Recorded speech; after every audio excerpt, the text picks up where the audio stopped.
What's the policy for men and women's locker rooms? If my daughter goes in to swim or goes into a change and I'm not there and I drop her off, what's your policy?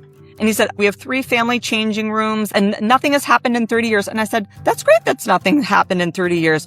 But I'm not concerned about the past. I'm concerned about the future and my daughter. What would happen to my daughter in this situation? And he said, she's more than welcome to use the family restrooms. And I said, my daughter. And I said, in my last response, okay, let me get this straight. So here is a protected space based on the category of sex. It's a women's designated locker room. But if a male comes in who identifies as a female and that makes any other woman or girl there uncomfortable, the onus is on them to gather their things and scamper out to the family bathroom to continue changing in peace. I said, that doesn't sit right with me. And we have daughters the same age. He told me he had a daughter the same age. I said, what kind of message do you think we are sending our daughters? If you say, hey, sweetie, if you're ever in this situation, you see a man come in, just gather your things and just go off to another place. Quietly leave. Just quietly leave and let him do his business. What kind of a message are we sending girls as a father and as a mother and as parents and as a society? Yeah. I mean, this is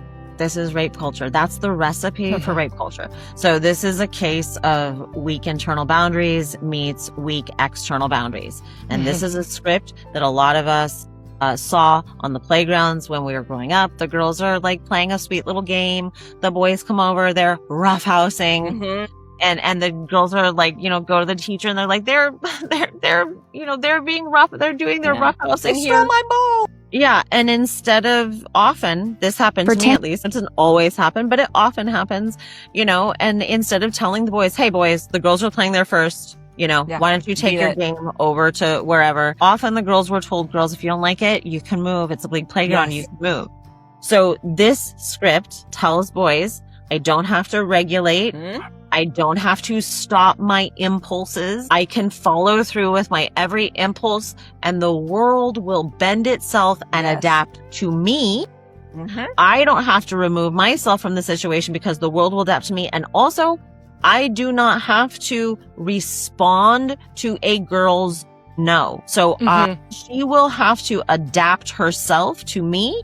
I don't have to change my behavior in any way in the face of her no. And that is the script that your daughter will be told. His daughter is being told that. My no is not of value. My no has no value in this culture. If I don't like something, I have to remove myself.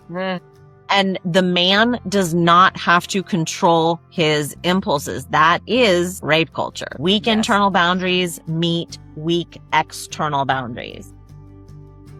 What's the policy for men and women's locker rooms? If my daughter goes in to swim or goes into a change and I'm not there and I drop her off, what's your policy?